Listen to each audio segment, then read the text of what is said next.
From the Dallas On Air studios in beautiful Dallas, Texas, this is Fulfillment right here on DallasOnAir.com. And now here's your host, the Vegabomber, PJ Dunn. Welcome, everybody. Well, we are back. It's the Fulfillment Show. So, if you like shows that discuss movies and all things movies, maybe even collectibles about movies and scripts and storylines and actors and all that kind of stuff, then this is definitely the home for you today. So, this is episode 17 of season 3. And today we're going to talk in the main session today about what ifs. Yes, Marvel's already doing what ifs, but we kind of have our own what ifs, and we'll definitely talk about that pretty soon. Now, normally to my right would be John E Flix, but he's out sick today, so you're going to get an extra helping of my main man behind the camera, and that is Kazak. Greetings and salutations, campers. Welcome to DallasOnAir.com. That's right, and by extension, you're going to get an extra helping of Vegabomber as well. So, as we normally do, we usually start off talking about some of the things that we've recently seen, and then we jump into the main segment. So, for the first segment, which is Just Seen It, I'll go ahead and I'll pass to Kazak. Kazak, what have you seen lately? All right, so for me, we'll go ahead and start with something I got basically asked to watch on a dare, and I did. It is the new film from James Wan. It's called Malignant. It's in theaters and on HBO Max. Okay. Oh boy, James Wan. Now he's usually pretty good, but if you like the Conjuring series, which I know you do, mm-hmm. It's fantastic. I kind of go back to the first Saw movie with him, so it's like, okay, I'll give this one a shot. Okay. This thing is literally bat-ass crazy because the continuity doesn't exist. Throw it out the window. In this, oh man, it's the story of a woman who starts to hear voices and starts to see visions and things like that of a killer, which is a pretty standard trope until she figures out where it's coming from. And like I said, I don't want to reveal any of it, but basically she starts seeing visions through the eyes of a killer and things like that, and starts kind of dropping out of reality and things like that. So there's a whole bunch of gaga in this, and the fact that basically it's pretty much the combination of as I put it to a friend, it's like James Wan set out to remake Nightmare on Elm Street 2 Freddy's Revenge, wound up making Drop Dead Fred with a homicidal twist, and pretty much used the script from every Lifetime movie of the week and just a whole bunch of stuff left over from the Saw movies, from the cutscenes to the music. It's just, wow, you're really trotting out all the stuff that you couldn't use in the Saw movies. It's just, if you're up for something just, how did this get made? Mm-hmm. Yeah, go ahead and go for it. Watch it on a dare, but I can't, in all good conscience, I can't recommend this film at all. So you're indignant about Malignant. I'm indignant about Malignant. That's a great way to put it. I don't know. There's a whole lot else that I can say about it other than what the hell did I just watch? Wow. So, again, go in with low expectations, and you might still only be slightly disappointed. Wow. I can't get behind it. Okay. The other thing that I did see was, of course, the series that kind of sparked today's show, and that is on Disney Plus's Marvel's What If. We get a look at some alternate timelines of the Marvel Universe franchise, including we get basically pretty much the final appearances of Chadwick Boseman as Black Panther, which was really touching the way they did it. Just a really fantastic way to go at it. You also get alternate timelines of Captain Marvel, of Doctor Strange, and they got a lot of the original cast to come in and do the cartoon voices. So it is an animated series, and there was a really kind of an interesting touch.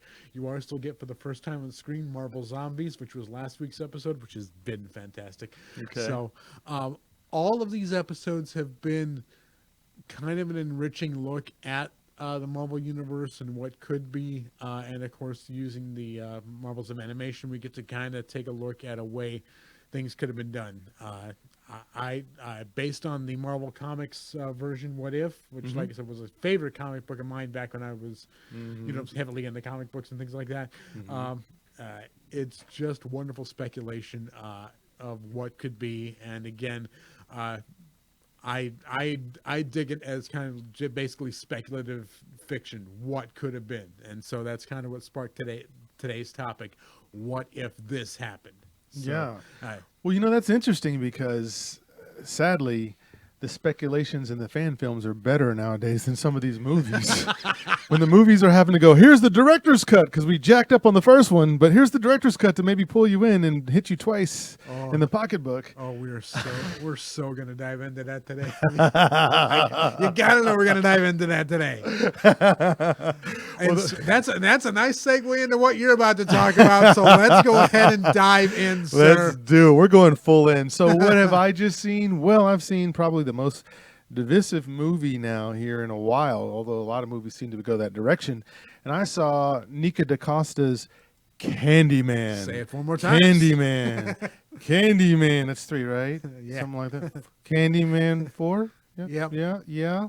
But I already said Candy. Oh, crap. That was 5. That's it, guys. Sorry, this show's going to be over quickly. We're done. No. The bees! The bees! If only the movie could be that good. So, do they kill Macaulay Culkin in this one? They do. He's home alone, and then that's it. No, this is interesting. So, Casey, follow me on this. This is okay. So 1992 was the original. Yes. Done by Bernard Rose, taken from a story written by Clive Barker, who gave us Pinhead, right? Yes. And originally, the story in 1992 was set in the UK, and then Bernard Rose happened to run into Clive Barker, told him he loves his stuff, and he said, hey, I want to do something, do it here in America. And so that's how we get the original Candyman in 1992, which, like Stan Lee and Ditko, noticing that there were no black superheroes, thus creating Black Panther, it's almost like this is what you get here, although we know there were black exploitation films before, however, not commercialized. And so you get the first one. And so naturally, you cover an African-American man, you're going to have some sort of social issues in it because that's kind of American, other places too, but certainly here. So that was 1992. Now you fast forward to 2021. Nia DaCosta already did a film called Little Woods, I think, or something like that. In 2019, I think she did one called that. And she decides to say, let's pick up the story. And it's kind of like a sequel, but also a soft reboot at the same time because I could see more of these coming out. And so she doesn't hide away from gentrification and some of the things that were some elements in the first one. But what's happened is some people are up in arms, and now the movie is called a woke movie, and woke is being a bad thing now as a pejorative, like social justice warrior.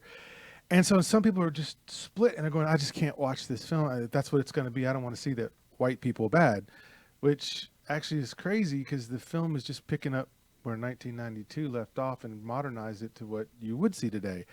So the film itself, what would I say about it? Let's say it this way. The analogy I use is this.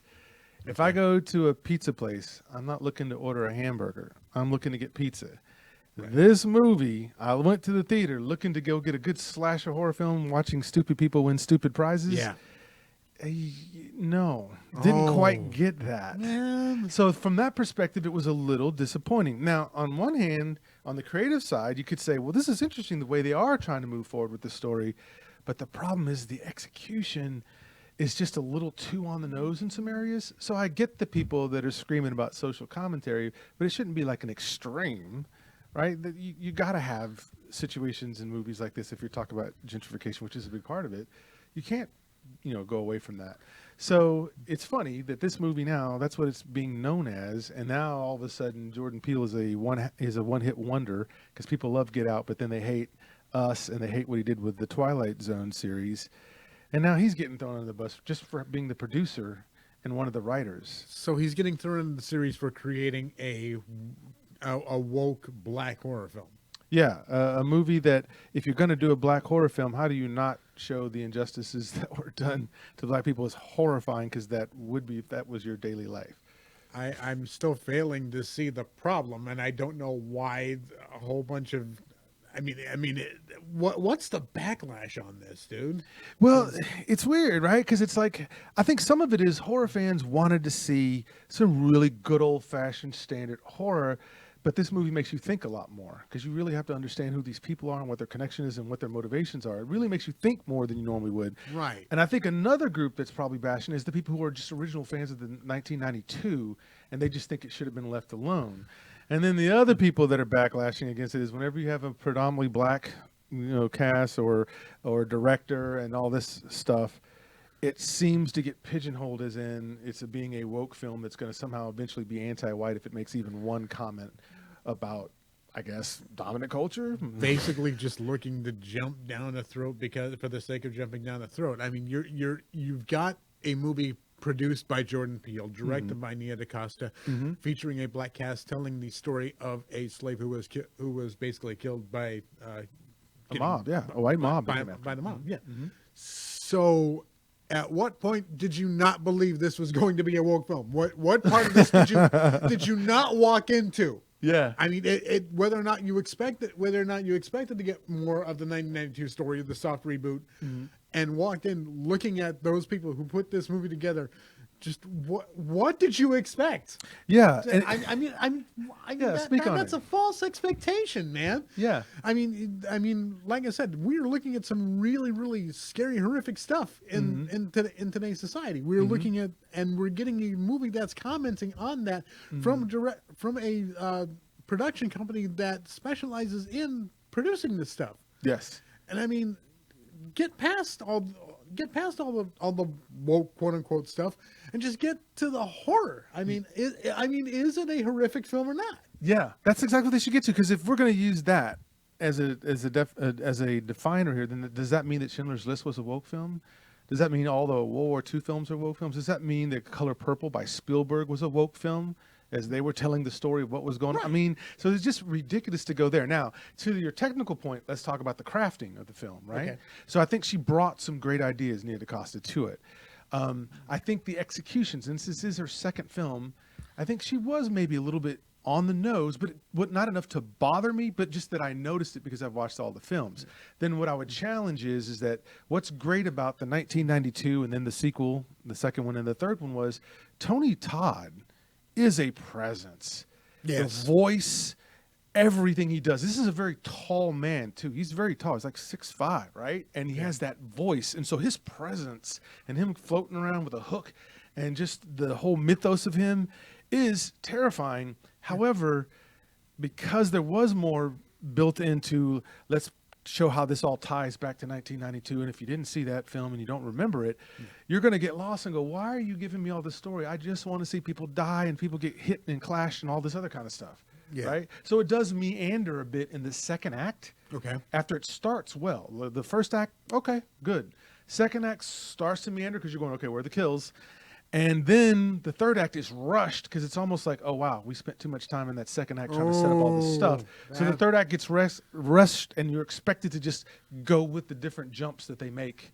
And it's just, it doesn't fly. That's no fun. That's no fun. And like I said, if I understand correctly, basically, if you're looking for something a little more on the intellectual side on the horror film, this might be for you, but if you're just looking for some fun summer slasher horror, this is definitely not where you want to go. Yeah, you're going to find yourself put out that you're having to make a lot of connections and think a lot more than just seeing some people doing dumb stuff and getting paid for it.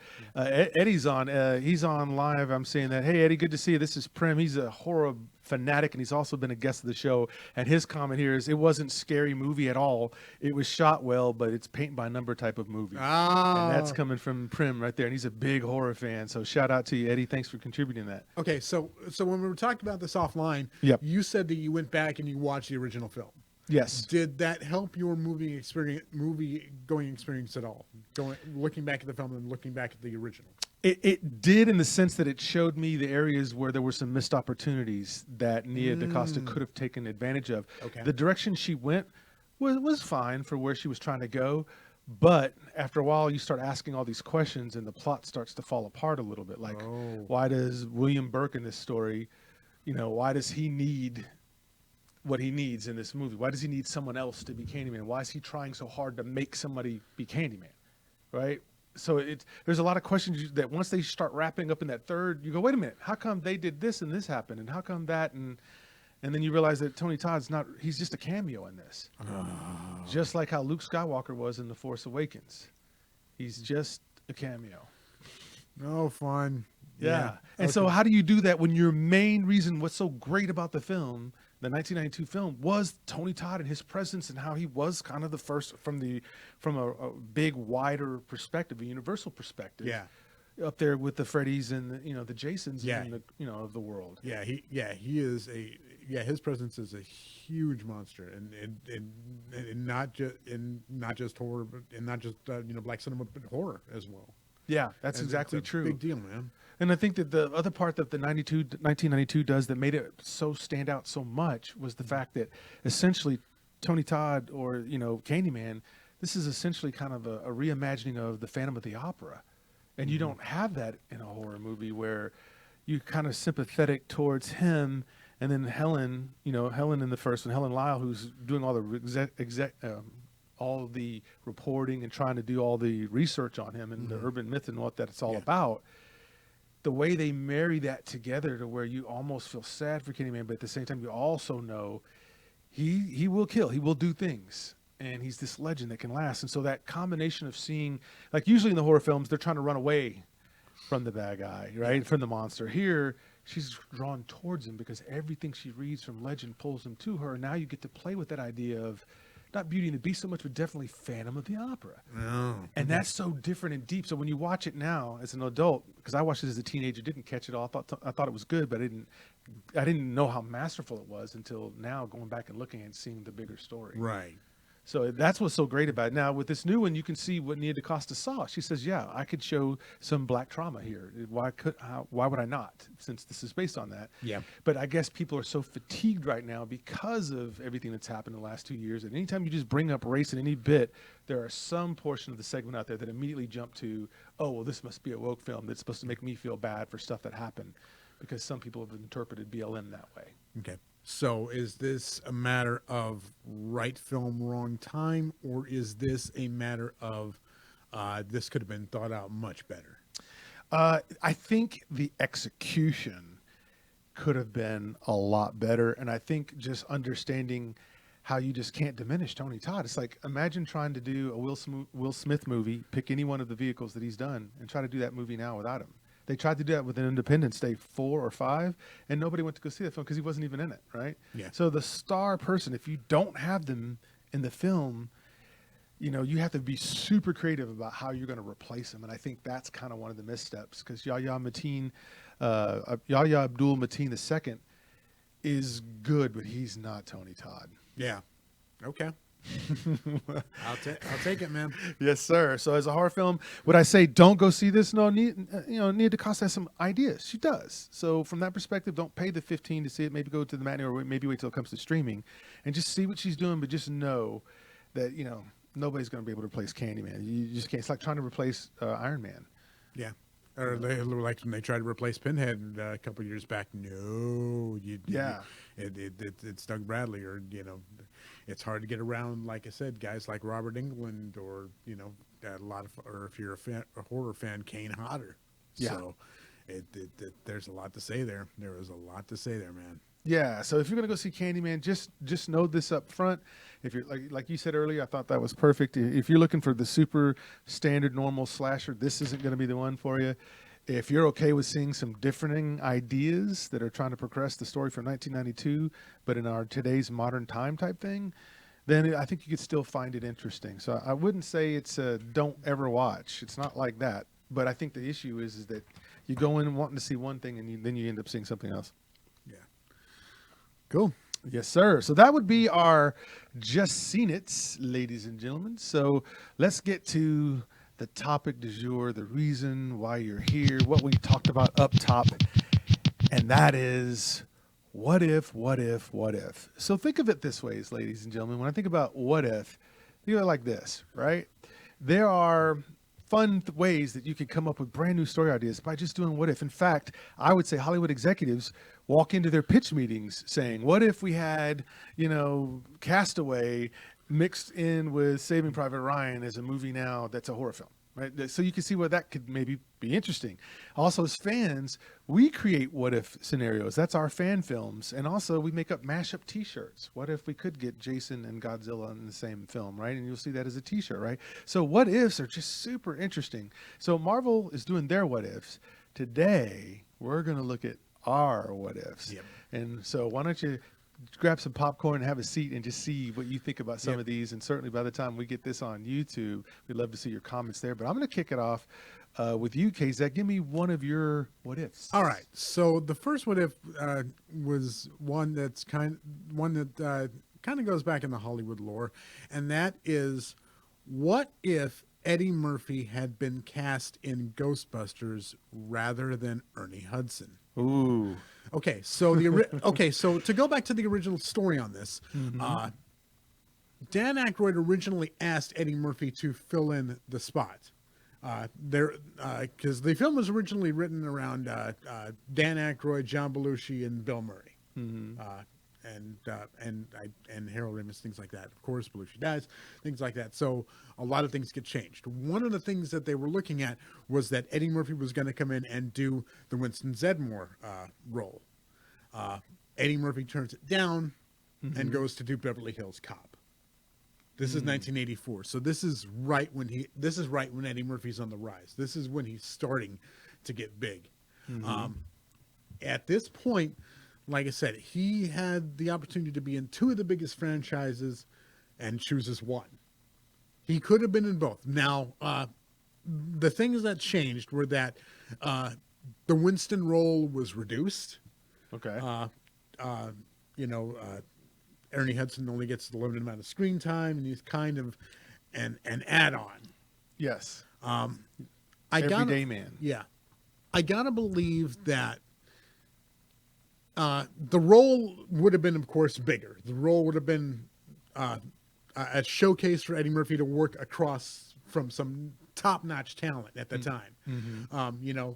But by the same token, him choosing to do Beverly Hills Cop sets him apart, because Beverly Hills Cop is a great solo project. It's a great piece for Eddie Murphy.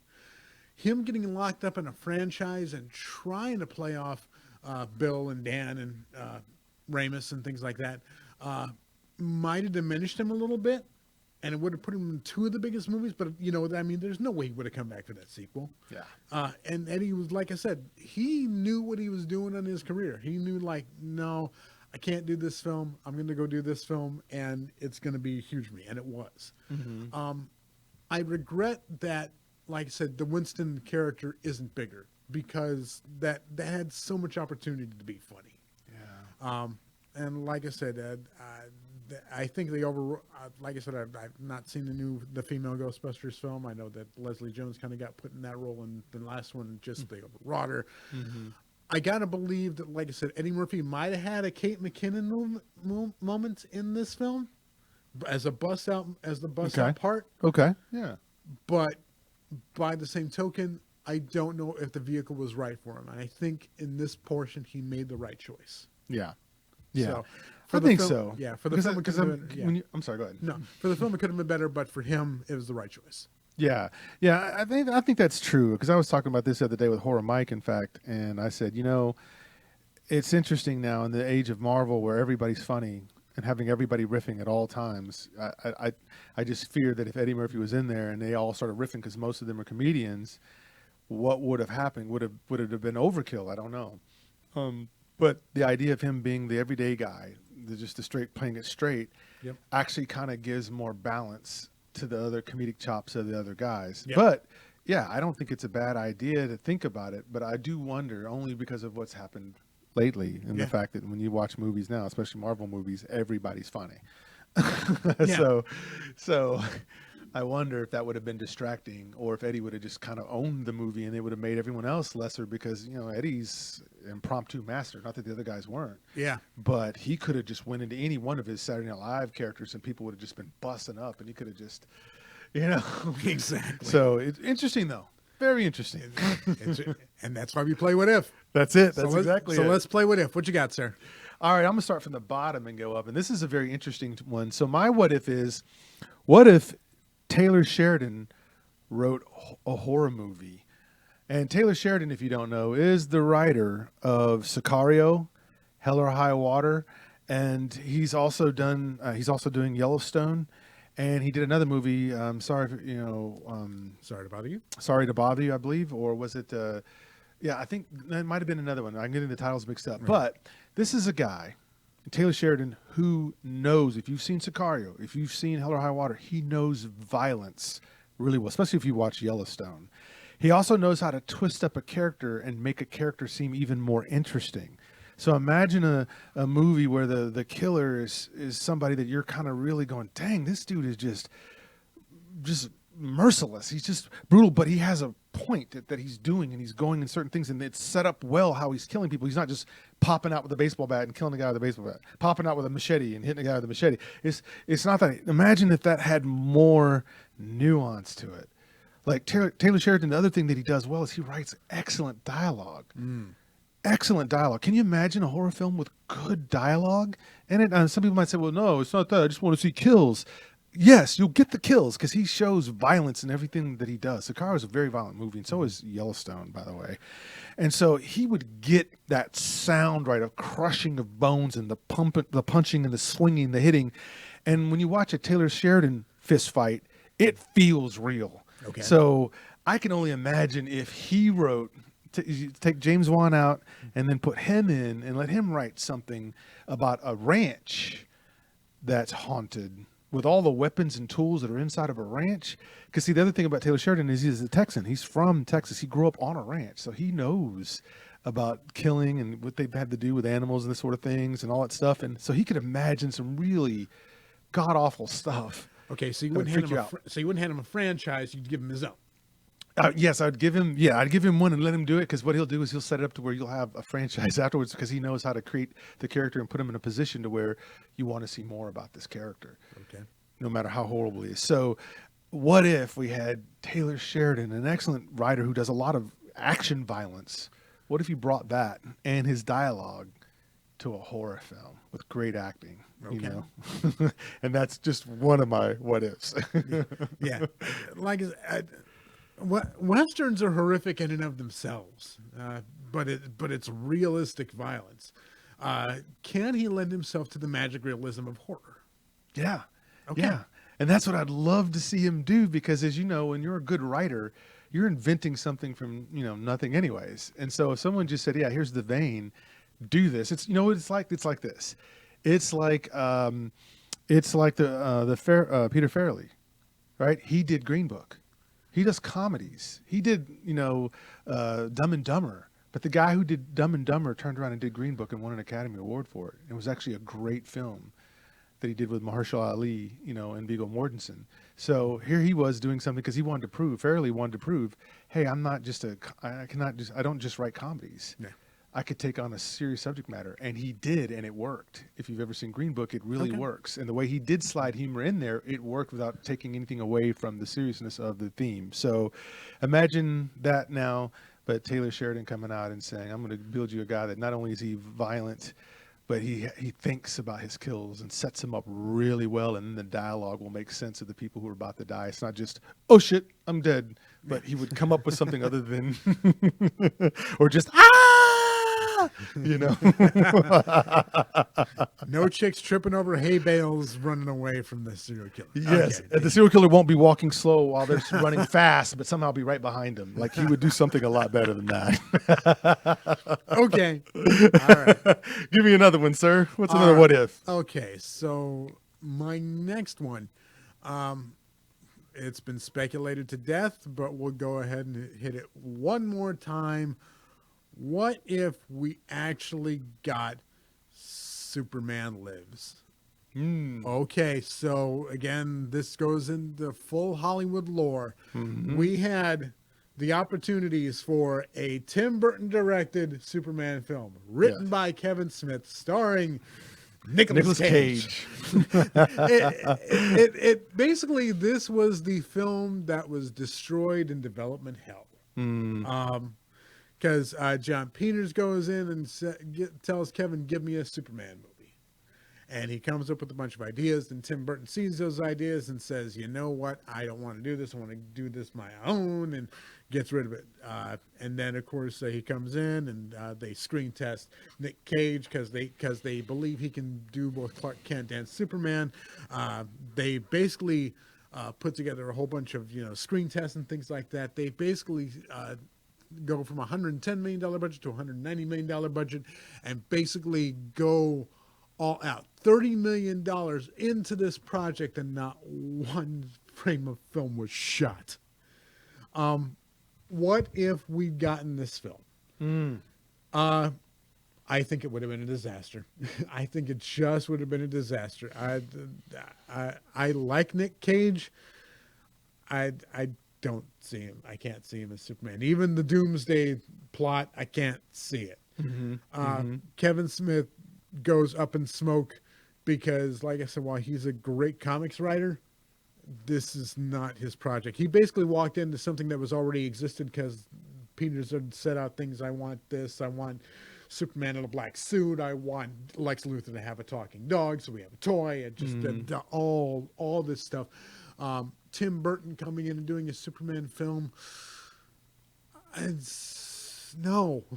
I mean, I love what he did with the Batman franchise. I think that he turned it on its ear and made some really great directing choices. I can't see him taking that color palette and turning it into Superman. I can't see it. There's a whole lot here that was just bent on self-destruction. It's no wonder that it's destroyed, and I think, in my opinion, it would have been a disaster if it actually had come into existence. Wow. Even bigger than Superman Returns, which was a film I liked. I'm like one of the few people who actually likes that film. Okay. But again, like I said, but like I said, I like the Christopher Reeve type films. I like the color palette. I liked what they did with the story. I didn't hate the film. Okay. I didn't hate it as much as Superman 4: Quest for Peace. Oh boy. Well, which is just terrible. But if it would have been made, it would have been a disaster. See, and I agree with that because to me, Superman's a hard character to get right. He is. It's super hard to get right because if you do him the way he is, people would be bored of him and think he's too much of a Boy Scout.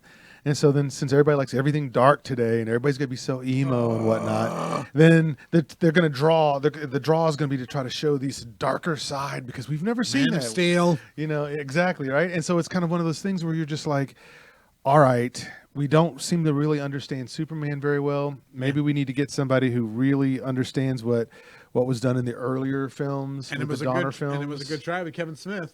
Yeah, it was a good try. Yeah, it was a good try. So I think you're right about that. I think that would have been horrible, and I just don't see Nick Cage either as Superman.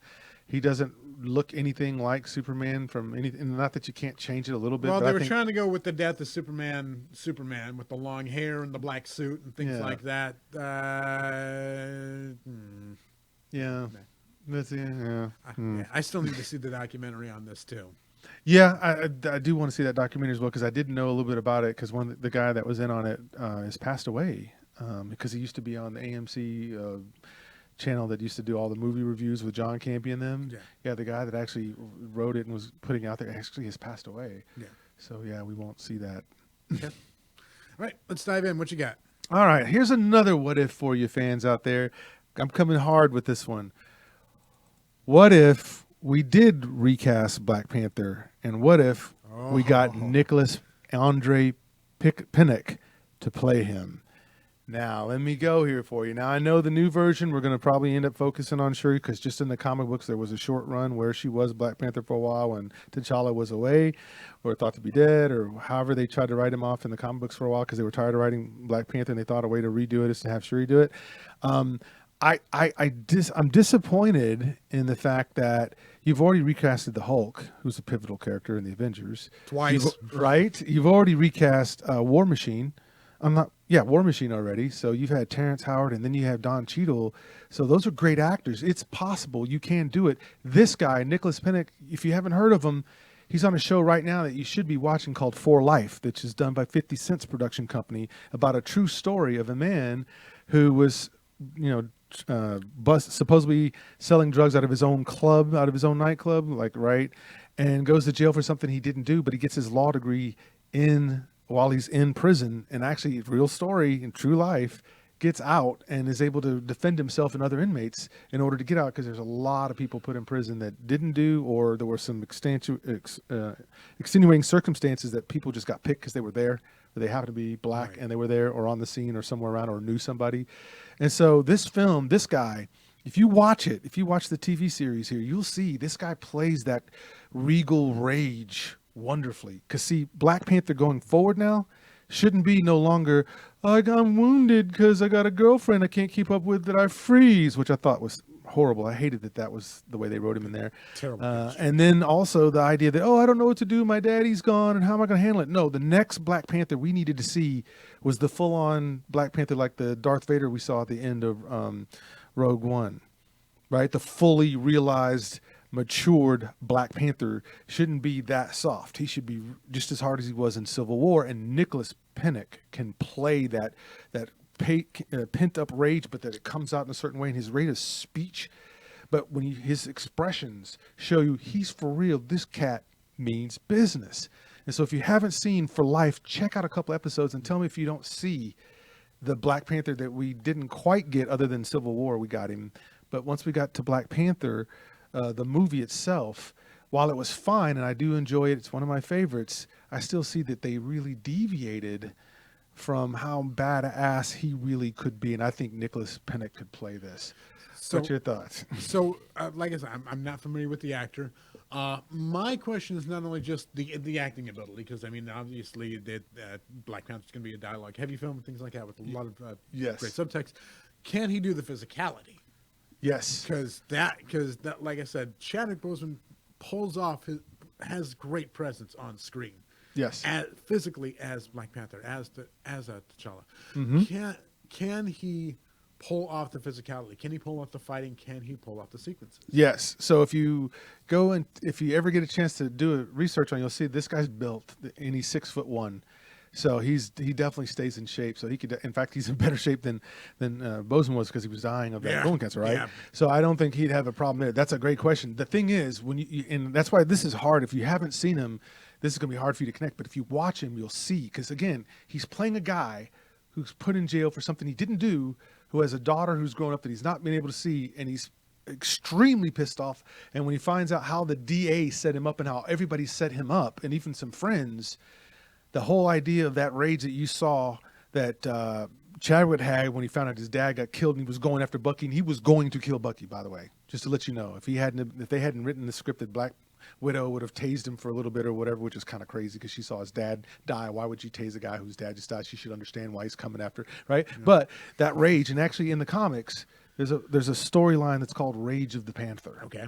And here you get to see where he beats up the KKK in the comic book, because he comes to America trying to find the Avengers, and he ends up in Arkansas or somewhere, and he sees something bad happen to this man and these guys in sheets, and he goes in and kicks the Klan's ass. I love that. Yeah. So this guy, the way he feels about the criminal justice system and how they're keeping him in there and doing everything they can to make sure he stays and not get out, even though he didn't do it, is exactly that kind of rage you want to see in somebody who can play Black Panther, because he's got the whole weight of Wakanda on him, and not everybody in Wakanda likes him. See, in the comic books, they didn't like him because he was worldly. He had been traveled. Remember, he has his PhD in physics from Cambridge, right? So in the comics, real quick, in the comics, the Wakandans are very xenophobic. They stay to themselves, and that's all there is. But T'Challa's dad, T'Chaka, said, no, I want to be thinking forward. I want him to go out and see the world and get experience. And that's why he paid for him to go to Cambridge and be. And so he's worldly wise, right? He would know some things. And so I'd love to see that serious Black Panther who still has that vengeful spirit for what he's got to take care of because he can't sleep. because somebody's always trying to get in Wakanda. Somebody's always trying to steal the Right. vibranium, and if they get that vibranium, what would happen? So that wouldn't make you a happy-go-lucky, Star-Lord or Spider-Man joking all the time. Yeah. That would make you a dude who's always constantly thinking about threat. Okay. but and again, like I said, Yeah. we don't want to go too far into Black Panther speculation because, like Yeah. I said, we have plenty of shows to do that on. Well, yes. It seemed like as though at the end of the Black Panther movie, they were moving away from the fear-based storyline and saying, "What if we invite the world in?" Yes. So. Well, that creates problems. That does create a problem. That does create a problem for the rage factor, but I don't think it creates a problem for the revenge factor. I mean, there's because, like I said, Black Panther, his character was doing a lot of stuff based on revenge and things like that, based on avenging his father's death. That's why he was going after Bucky. That's why he's going after homeboy who basically blew up everything he knew. Yeah. So. Yeah. And he portrayed it wonderfully. But like I said, we go into a new understanding. Like, hey, we're inviting the world into Wakanda because we got this great stuff. Now we're moving into how do we write ourselves out of this? How do you?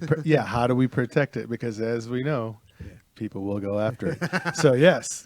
So I think that's good. I think that's a great deal. And so, and just real fast, I'll just say in the show, For Life, Okay. you see his softer side because his daughter, he would do anything just to spend time with his daughter because she's growing up this whole time while he's in prison. So there is a softer side that Nicholas is able to play. So he's able to play that juxtaposition of longing with rage, with this, I'm going to get justice, even if I have to do it myself. Yep. Okay. So what else is a good what if? All right. So the next what if I've got, what if Tobe Hooper had actually been kind of allowed to do his job on Poltergeist rather than Spielberg shadow directing? This has been kind of like this has been a point of speculation for years. There was a point where, like I said, there are a couple different stories on this. Tobe Hooper, kind of fresh out of doing the Texas Chainsaw Massacre, gets a shot to work a big budget, big Hollywood movie in Poltergeist. Now, if you believe one part of the mythos, Tobe Hooper was directing the whole thing. Steven Spielberg just came in one day to set up shots and things like that, and was directing a sequence while Tobe was off set. If you believe the other thing, it's basically Steven Spielberg was directing a horror film, and Tobe was just basically doing what Steven Spielberg told him to do. So, my question, my what if is, if Tobe Hooper had been allowed to direct Poltergeist and have more of a hands-on thing and not be so tied up, would he have been bigger in Hollywood? Okay. And the fact is that at the time, no, he wouldn't have been. That's right. Because again, he has what made him legendary hanging over his head. He has the Texas Chainsaw Massacre, one of the greatest exploitation films of all time, hanging over his head. He made a horror classic, but it's a horror film that was going to be his legacy. Mm-hmm. He's hit that peak in his first film. And from there, like I said, he's making great stuff as far as horror goes, but it's all still small scale. Mm-hmm. And Tobe can create terror on film like nobody's business. Right. I don't believe that big budget movies were what he was meant to do. Okay. He is a guy who is always meant to do less with more. Or more with less, sorry. Because, I mean, if you take a look at Texas Chainsaw Massacre, Yeah. there's no blood in that film. Everything that you see is more running and screaming and violence that you don't see on screen. Yeah. It's just basically torment. And like I said, Tobe Hooper knows how to build those small budget films. I think his career would have been better served maybe if he didn't have to go to Poltergeist and got to continue making films on his own terms. Mm-hmm. And I think he was just one of those directors that was possibly ahead of his time, and the fact that we started going in the 1980s to those big budget films. Yeah. And we started going towards the blockbuster and things like that. But as we revisit those smaller films and we see what people can do with smaller budgets and things like that, and making unique and event horror films, we get to see directors that get to make stuff on their own terms, and we get to see, successful stuff like Get Out. We get to see successful stuff like Red State and Tusk and things like that. We get to see, smaller horror films actually succeed. Saw wasn't the franchise. It was basically started out as a small movie about two guys locked in a room and figuring out what happened. It's amazing what small horror can do, and it's amazing what it can tear down. Because again, I think it really tore down Tobey with Steven not having faith in what he could do. Yeah. So my answer is: would it have made him a bigger director? No. I don't think Hollywood had faith in him. I think that they basically were willing to let him go because he was just this small town filmmaker who made the Texas Chainsaw Massacre, one of the most legendary horror films of all time. But it's legendary not because it's a huge film, but because it's small and it's terrifying. Yeah.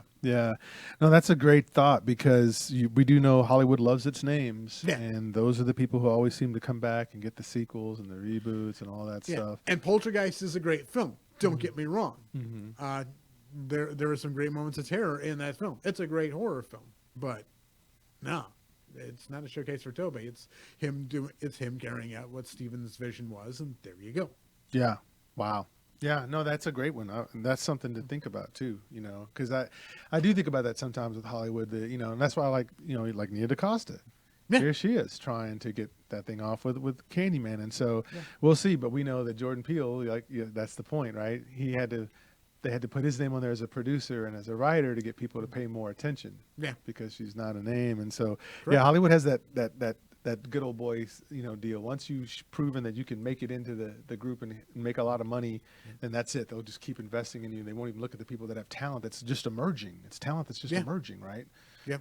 And that's going to be even harder with the pandemic, because if you thought big screen movies weren't doing well in the theaters, look at what's happening to those guys on the small screen. Yeah. I mean, basically the only option is get picked up by a streaming service and hope your movie gets seen. Yeah. Yeah, that paradigm's going to have to shift. Mm-hmm. Huge.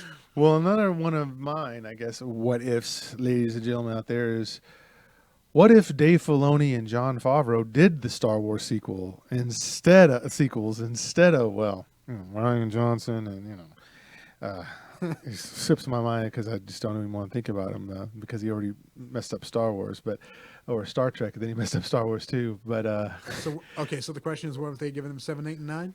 Yeah, what if Dave Filoni and Jon Favreau did 7, 8, and 9?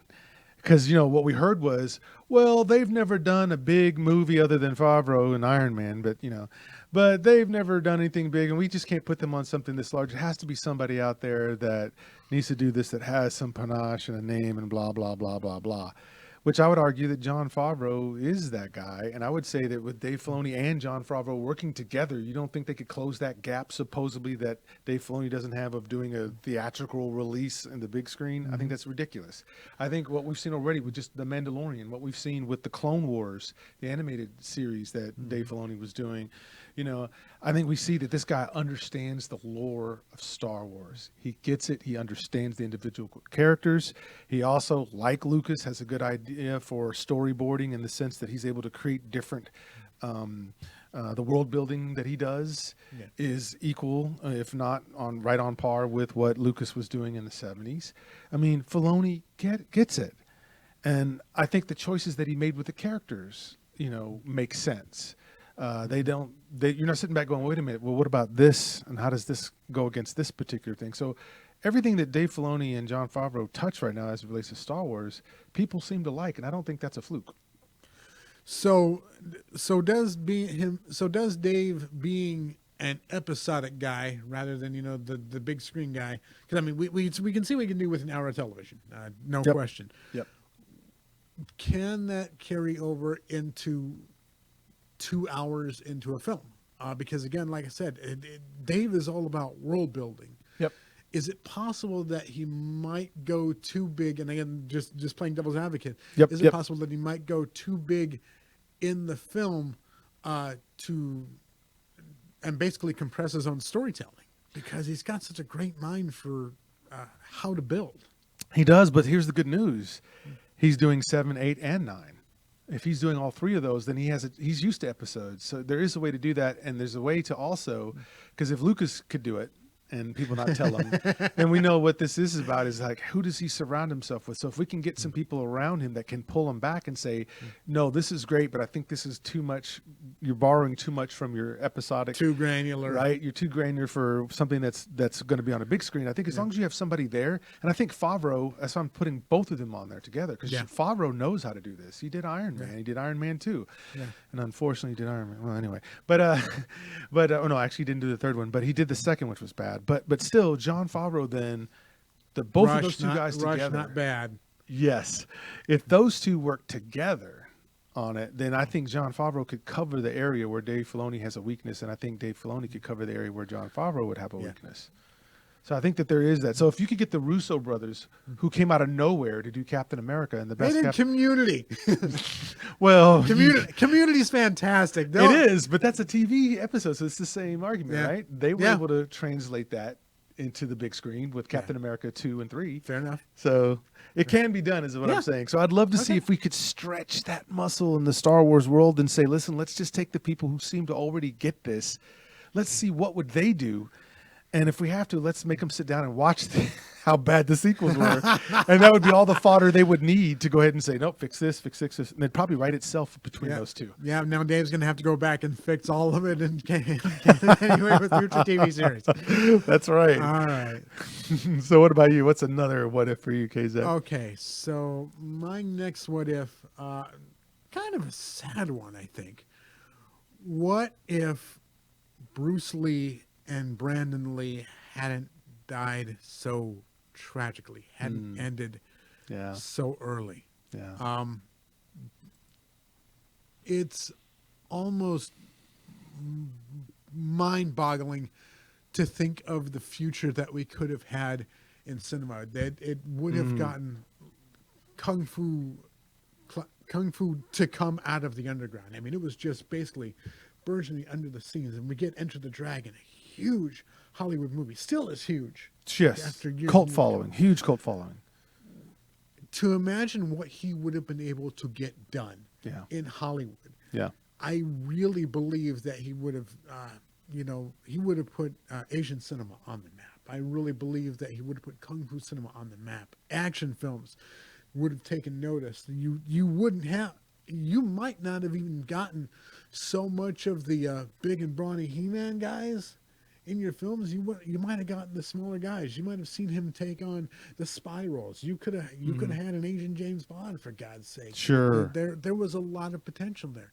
And when you take a look at what Brandon was able to bring, that was The Crow. Yeah, that was a guy who had a wide open future. Yeah. As a movie star. I mean, the guy had presence. The guy could deliver dialogue. The guy could do action. Getting him and his father in a movie, holy cow, would that have been amazing? Yes, it would have been. It's totally beautiful to think what could have been the future. They could have done Karate Kid. Imagine that. No, they couldn't. No, their style though, with Dad as the Karate Kid, not Mr. Miyagi. Dad teaching him, but we call it Karate Kid. Yeah.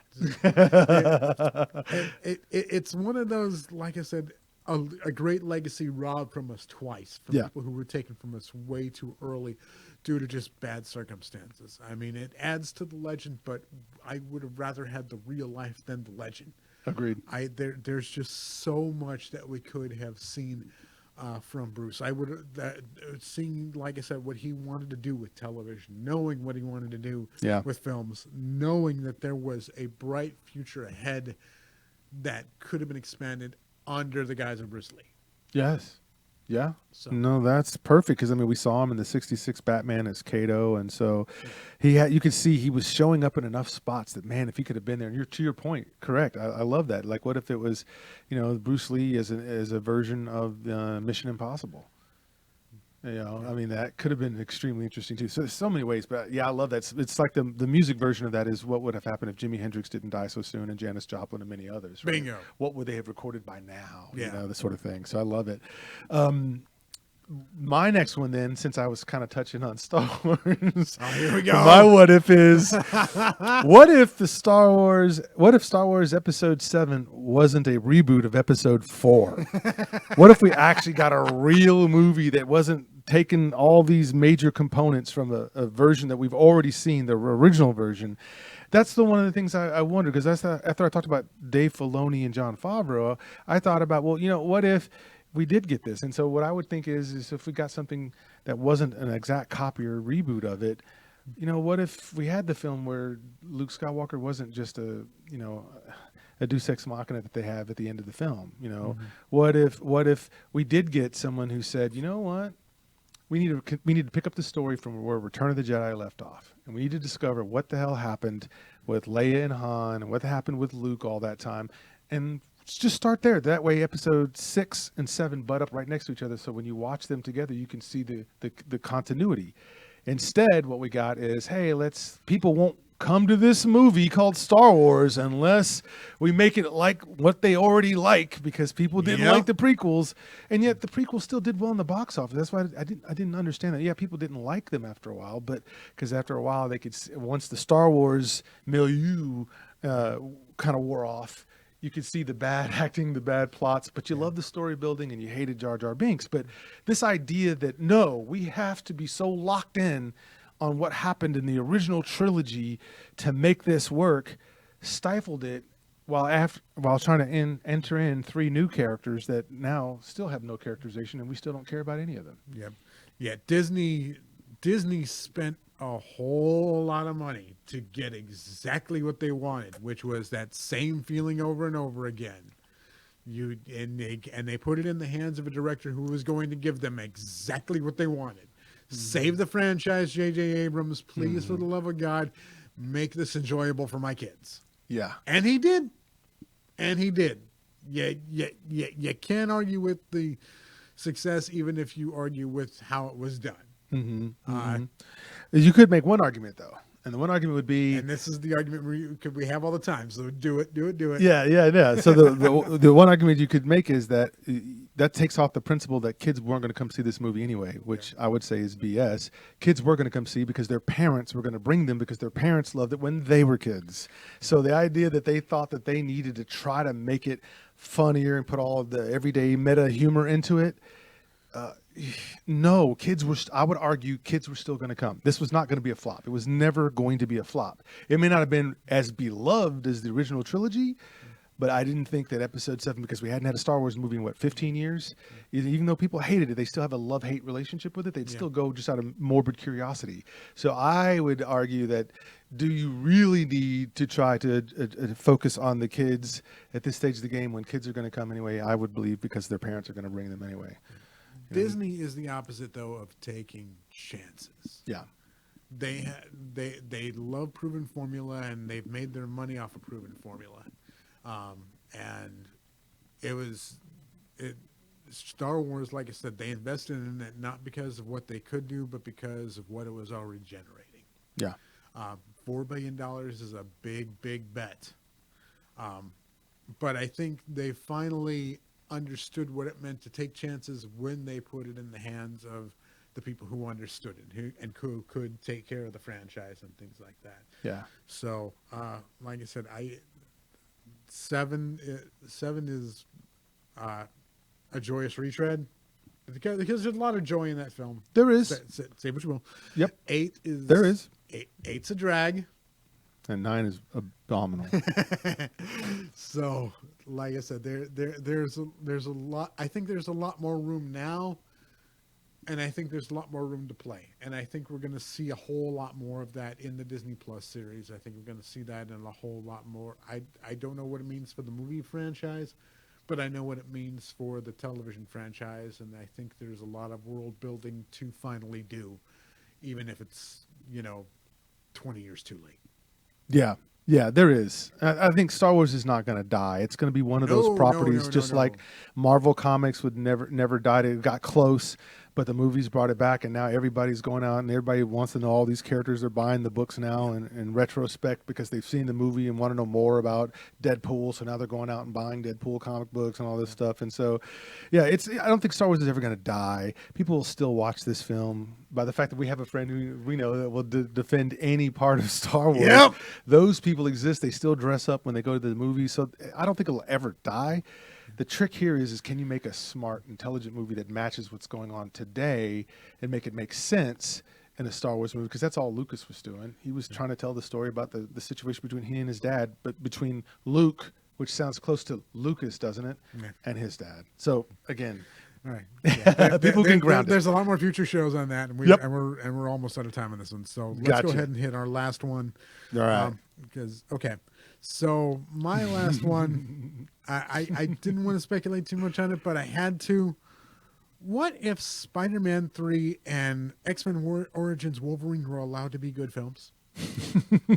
What if the studio didn't try to push Venom and Deadpool into our lives?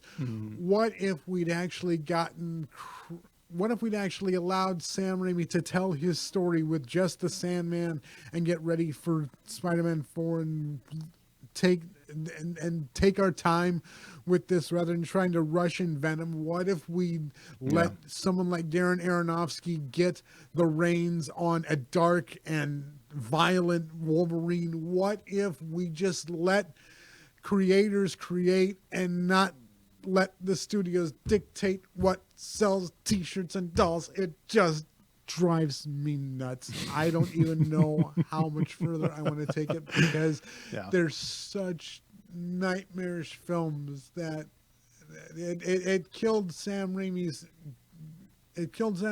shot at making Spider-Man films, and he actually had to go back and make Drag Me to Hell just to cleanse his palate of what the franchise has left. And again, we saw Ryan Reynolds as Deadpool, and we didn't get Deadpool. You put a muzzle on the merc with a mouth. You let him have the franchise, and you saw what could be possible with Deadpool. Deadpool was fun again. If you just let these guys who understand these universes go and make these films, Spider-Man 3 could have been more enjoyable. X-Men Origins Wolverine wouldn't have been such a slog. Just guys, it isn't all about merchandising. It has got to be about the craft of filmmaking. And even in the silly superhero film that may be your tentpole, you've got to let these guys have room. Yes. Absolutely. I'm right there with you. And all I'll just say real quickly on that is, again, when you get away from good storytelling, then the characters start to become less interesting. And then when the characters have no real motivation other than they're being placed in there as an insert, it's a recipe for disaster. You take away you take away every joke because the guy doesn't get it. Why doesn't Ryan Reynolds talk? He's so funny. Yeah. That just... Yeah. We need to have Venom in here. All the kids love Venom. No, we do love Venom. We didn't need him in this one. We didn't, and again, goes back to the assumption that people were not going to go see Spider-Man 3 unless you put Venom in there. No, that's crap. They still would have gone back because they needed to see how it was going to finish. Yeah. So you didn't have to do that. So I would go with that, and I would say my final what if is a really challenging one for a lot of people maybe, but I have a great idea on this. But what if Speed Racer was more live action than an homage to the cartoon, right? And the reason why I say this is look at how well Ford versus Ferrari was done, which is an enduro race. It's a race that happens over several days. And so here, when I saw Speed Racer, I grew up with that as a kid, so I loved it. So I understood the homage. Such a fun series. Yes, I understood the homaging of it, and I thought that the cast was great. Emile Hirsch was awesome. I thought having Christine Ricci as Trixie was great, and John Goodman as Pops, and Susan Sarandon as Mom Racer, right? And even Scott Porter as Racer X. The cast was great. You had the car. In something like this, it's like Knight Rider, it's about the car. With Dukes of Hazzard, it's the car. Here, it's that Mach 5, and I would have loved to have seen a realistic version of that, which they had it in there, but it was more of a prop.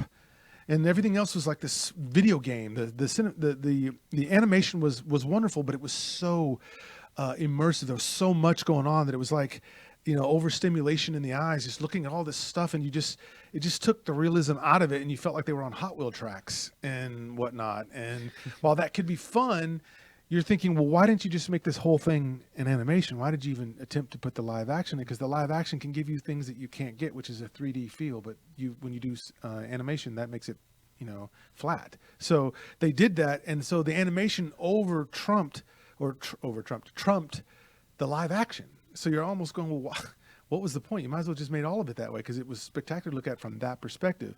So I see, what if, based off of Ford versus Ferrari, where you had Christian Bale and you had Matt Damon play these characters that were just awesome to give that life to where you cared about the race that he was in and how they actually really won the Le Mans 4 years in a row when Ferrari was winning it every year because it was just a superior car. This was just a Ford. So to me, they made that movie so gripping, I just couldn't help but think, man, this could have been Speed Racer if you did it as a live action, right? Keep the characters, you can have the cast, but the problem here is let us see the race part of it. Because that was a big part of the cartoon. It was more about that rather than Speed Racer punching and kicking and trying to stop bad guys, Right. I mean, basically, you're doing what can be almost impossible, which is trying to bring anime to live action. Yes. It's hard to translate such rapid fire animation, and I know the Wachowski sisters tried. Yes. I don't know. I don't know if this was a success. I have friends who will defend this film. Yeah. And like I said, there's a lot of fun there. But again, it sounds like as though the movie is just sensory overload. It is. And oh, you haven't seen it? I haven't. I have as a fan, and I can tell you, I was saddened. I love the TV series, but even that was sensory overload sometimes. Yeah. Well, think about this: the movie had a budget of 120 million. Yeah. It only did 93 million.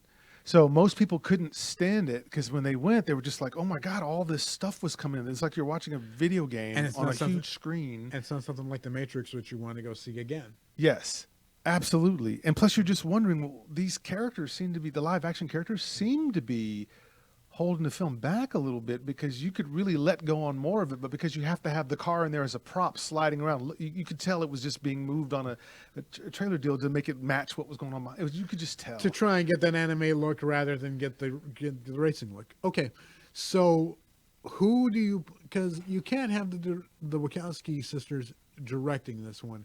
No. Who do you put in that director's chair? James Mangold. Okay. Yeah, because the goal here would be, it's not so much about Speed Racer as it is about racing and that community of racing and why Speed Racer wants to race and why he wants to be on that team that he wants to be on. And then we get to see him from the perspective of, look at the trouble that he's facing, trying to be an up-and-coming driver. So you could have made this really more realistic, but still keep the fun parts of the car, that the car can jump and do these things, right? Because you can still do that, but in an enduro race, which makes the most sense, and that's what the Le Mans is. Right. It's a several days. The cars get so worn out that they have to have more than one car, right? But here, you could do that. You could have this enduro race, watching Speed as he tries to win his first race when his brother, Racer X, who he doesn't know is his brother, was the champ. And so how does he beat this dude that he doesn't know is his brother? And then you could have the car companies fighting, just like in Ford versus Ferrari. Ford was in a fight with Ferrari. Yeah. That's the only reason why they said, we're going to go kick Ferrari's ass. We're going to make Ford be a prominent name, right? So there's angles that you can use and still have that'd be realistic, but having a car that could do that, and then having other cars, kind of like Snake Oiler's car, you could have the Mammoth car, you could have cars from all over the world into this race. That's the fantasy part, so it doesn't seem like it's just like, just a Le Mans. And you could still do that, but you use the Le Mans as a bridge, but use these fantastic looking cars. Because think about it. Who watches Knight Rider if it wasn't for the car? Who watches Dukes of Hazzard if it wasn't for the General Lee? Yeah. It's because you wanted to see these jumps and you wanted to see them hit speed and go through walls, and you just want to see things. The car becomes a character. And the Mach 5 is a character, but it was neutered in the last one, I felt. Well, we'll always have Days of Thunder, and hope to God we get to wacky races. All right, let's get on out of here. All right. Who do you want to shout out? Yeah, I'm. Who are we shouting out to? Well, I'm going to continue to shout out to Johnny, who's he's sick, so he's not able to be here today. So we just hope that Johnny, you get your voice back and are able to jump back into the saddle. We're looking forward to seeing you come back for that for sure. And then I would say Brandy and Barry Austin, Sean Presley, Lauren Weedar, Prim, who was in the comment sections earlier today, Tristan Fraser, Harry, Thomas, Troy Ross, Michael Paul, Daniel Meza, and of course my good friends Eddie and Cole, and then of course Stephanie Crane as well. How about you? Let's go ahead and shout out all our friends here on Dallas On Air. Do check out all the great shows on DallasOnAir.com, including our counterparts on alternating Sundays, which is Cole Houston with the Isle of Toys every third Sunday, which is going to be coming up next week, and of course the Rancor Pit every first Sunday of the month here, right here on DallasOnAir.com. And check out our stuff. Check out Best for Business. Check out Say Something. Check out Funk and Flavor. Check out Go Talk with Jack. Check out all our good stuff here. There's something for everyone right here on DallasOnAir.com. All right. Well, ladies and gentlemen, we will see you again. We are always on the second and fourth Sunday of the month. So what is that, the 28th, something like that? Let me just double check. Yeah, our next show is going to be on the 26th of September. 26th of September. 2 So weeks from today. we will definitely see you then. But until then, y'all have a great day. And if not, make it a great day. We're out. Peace. Sayonara.